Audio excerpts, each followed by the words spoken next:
Ambati silks Kanchipuram sorry store now in Vijayawada. Exclusive పట్టు saris, సల్వాస్ and lehengas. విశ్వాంతరాళంలో రేపు ఒక అపూర్వ ఘట్టం ఆవిష్కృతం కాబోతోంది. అనంతమైన ఆకాశంలో గ్రహాలన్నీ ఒకే వరుసలో కొలువుతీరి ఖగోళ ప్రేమికులను అబ్బురపరచనున్నాయి.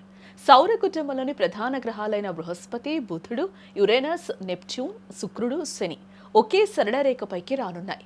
ఈ అరుదైన దృశ్యాన్ని ఖగోళ శాస్త్రవేత్తలు ప్లానెటరీ పరేడ్ లేదా గ్రహాల పరేడ్గా పిలుస్తున్నారు. సాధారణంగా 2 లేదా 3 గ్రహాలు ఒకే దగ్గర కనిపించడం మనం చూస్తూ ఉంటాం.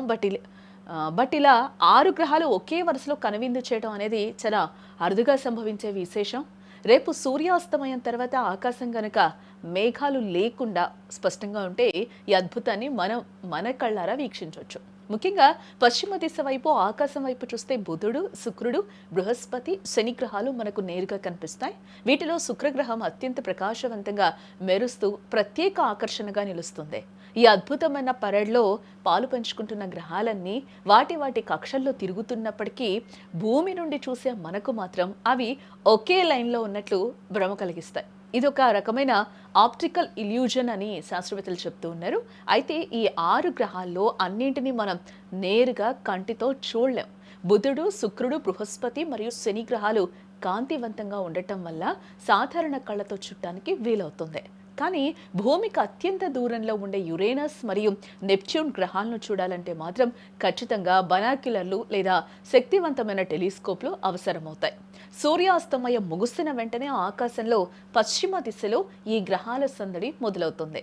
ఈ సమయంలో వాతావరణం అనుకూలిస్తే, అంటే ఆకాశం నిర్మలంగా ఉంటే ఎటువంటి అడ్డంకులు లేకుండా ఈ దృశ్యాన్ని మనం ఆస్వాదించవచ్చు. ముఖ్యంగా కాలుష్యం తక్కువగా ఉన్న ప్రాంతాల నుండి ఈ వ్యూ మరింత స్పష్టంగా కనిపిస్తుందని కూడా చెప్తూ ఉన్నారు. ఈ గ్రహాల పరేడ్ వెనుక ఉన్న సైన్స్ను పరిశీలిస్తే ఇవన్నీ సూర్యుని చుట్టూ తిరుగుతున్న క్రమంలో ఒకే వరుసలోకి వచ్చినట్లు అనిపిస్తుంది. శాస్త్రవేత్తల ప్రకారం ఇలా గ్రహాలన్నీ ఒకే వరుసలోకి రావటం వల్ల భూమిపై ఎటువంటి భౌతిక లేదా ప్రకృతి విపత్తులు సంభవించే అవకాశం లేదు. ఇది కేవలం ఒక ఖగోళ వింత మాత్రమే. ఇలాంటి సంఘటనలు జరిగినప్పుడు ఖగోళ శాస్త్రంపై ఆసక్తి ఉన్నవారు, విద్యార్థులు తమ టెలిస్కోప్తో సిద్ధంగా ఉంటారు. ఈ పెరెడ్ను ఫోటోలు తీయడానికి కూడా ఇదొక మంచి అవకాశం.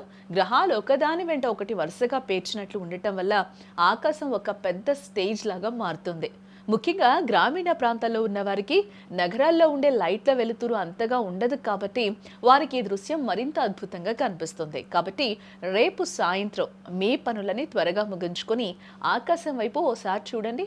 ఎందుకంటే ఇలాంటి అరుదైన దృశ్యాలు మళ్ళీ రావు కదా.